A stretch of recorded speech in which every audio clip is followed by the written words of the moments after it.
habeen wanaagsan saaxiibayaal war degdega madaxda Puntland iyo Jubaland iyo siyaasiyiintii mucaaradka ahaa ayaa Nairobi goordhow uga dhawaaqay isbahaysi ka dhana dawladda Xasan Sheekh iyadoo halkan lagu gaaro go'aano waaweyn Muqdisho oo madasha dhaqdhaqaaqa ee mucaaradka noqon doonta iyo mucaaradkii Soomaaliya oo hadda dhammaantood u midoobay sidii Xasan Sheekh xukunka loo dhaafsiin lahaa loogana hortagi lahaa qorshayaasha uu wado maxaa u xala safarkii Kismaayo madaxweynuhu qorsheynaya inuu ka tago masida ay hadda ugu dhamaatay maxaa arintan ay ka dhigan tahay si guud wararkii ugu dambeeyay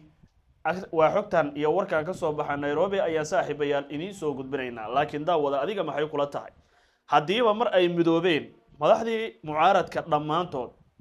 farmaajo oo kaliya ayaa hadda halkan ka maqan isagana waxaan arki doonaa maalmaha soo socda inuu madashan dhinac uga soo biiro golaha la dhisayo arrimahan ama waa isbahaysigan ay ku dhawaaqeen dhinacyadan muxuu ka dhigan yahay muxuu soo kordhi karaa dagaalkii halka daraf ahaa ee Xasan Sheekh lagu jiray ha yaani muxuu ka tari karaa markii hore waxaan ognahay xubnaha siyaasiyiinta madasha samata bixinta ku midoobay ee Khayraale ee Cabdiraxmaan Cabdishakuur leh ee Saacid leh ee Shariif leh in kaligood duul ay ahaayeen Puntland iyo Jubaland dhinacooda ay mucaarad ka ahaayeen farmaajada oo ahaanin iska aamus hadda maadaama la midoobayo maxay ka dhigan tahay noo reeb aragtidaada adigoo ku qoraya qaybta hoose ee faallada fariintan meel dheer gaarsii halkana ku soo bir aynu ku bilownaa saaxiibayaal halkan waa la isku arkay galabta dhammaan mucaaradkii Soomaaliya oo uu ka maqan yahay kaliya madaxweynaha hore Maxamed Cabdullaahi Farmaajo ayaa shir ku yeeshay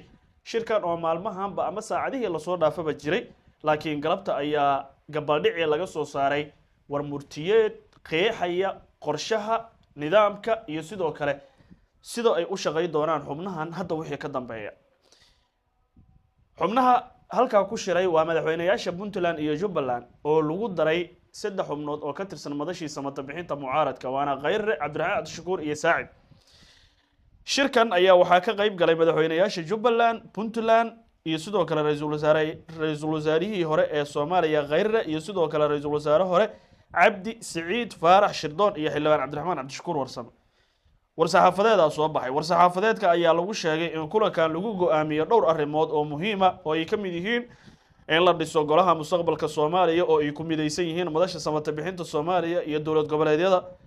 in si dhaqsi ah shir loogu qabto gudaha Soomaaliya si looga gaaro heshiis siyaasadeed oo ku saabsan mustaqbalka iyo qaabka nidaam ee ay degsanayaan dhinacyadan saddex in shirka socda lagu dhameystiro dhismaha golaha mustaqbalka Soomaaliya waa shirkaas soo socda